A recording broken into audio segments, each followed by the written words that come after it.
Libuan ka mga residente sa Barangay 17 o kasigpit nga barangay ang nagpahimulo sa serbisyong medikal dalit sa suri-suri sa baryo.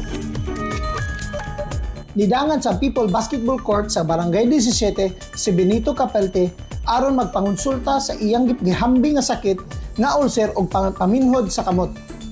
Aminado si Benito nga tungod sa kalisod sa panahon karon, problema alang kaniya ang pampalit og tambal busa wala niya palabya ang higayon nga libre siyang magpa-check up sa doktor ug mahatagan og libre nga tambal atol sa gipahigayon nga suri-suri sa baryo nga medical check up Hunyo 25. Gawas nga nahatagan siya og tambal alang sa iyang ulcer o paminhod sa kamot, nahatagan usab si Benito og libreng vitamins.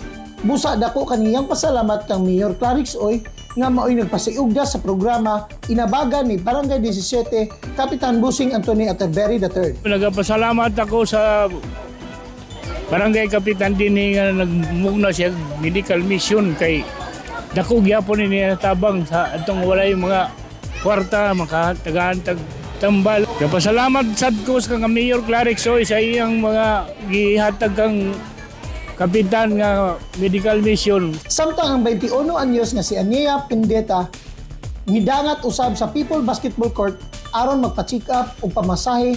Gawas ni ana, nilinya usab siya aron maabil ang libre nga eyelash extension. Dagang salamat Mayor kay koan nakatabang ni sa mga katawhan o kanang napoy nga free tambal ana. Dako gid ni siya nga tabang. Sumala ni Kapitan Busing Anthony Atterbury III nga ang suri-suri sa baryong medical mission, inisyatibo nga programa ni Cagayan de Oro City Mayor Clarix Oy aron mahatagan ang katawan nga mas maduol kanila ang libre nga delikalidad nga serbisyong medikal. Kini siya suroy-suroy sa baryo ni Mayor Clarix Oy is a medical services nga gihatag nga serbisyo ni Mayor para sa community. So kini gi-cover ang barangays 13, 15, 16, 17, 18 and even Consolacion. So so far very successful din siyang aktibidades kay nakita nato ang mga tao nagduyog ka nato. Daghan-daghan kini nga mga katawhan nga ni apil. Dakuta nga kalipay nga nakita nato nga ang katawhan nagduyog ka nato. And kini manggod nga serbisyo para ra pud sa ilang kayuhan.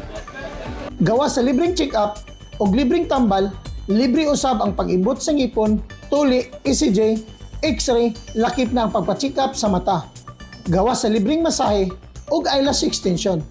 Libre usab ang pagpaalot, manicure o pedicure. Ana usab ang taga PhilHealth nga nagtanyag sa ilang mga serbisyo samtang ubay-ubay sa mga senior citizen ang nahatagan og birthday cake.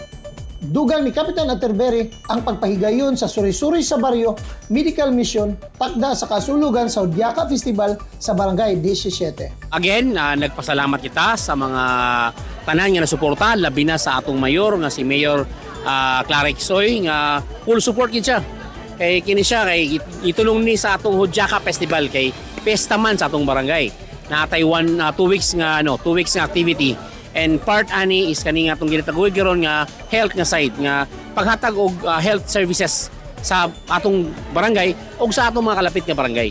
And isa pod gapasalamat pud ko sa mga doctors, mga volunteers nga nagsuporta, ang police from Region 10 nga nag-assist sa ato dire. Daghan kay salamat og labaw sa tanan sa barangay staff. Gawas sa medical mission, adunay usab mga sports activities o uban pang mga pabibo nga gihanay alang sa duha ka semana nga kasaluogan sa Hudyaka Festival sa Barangay 17. Mark Pamisa alang sa Barangay 17 News Update.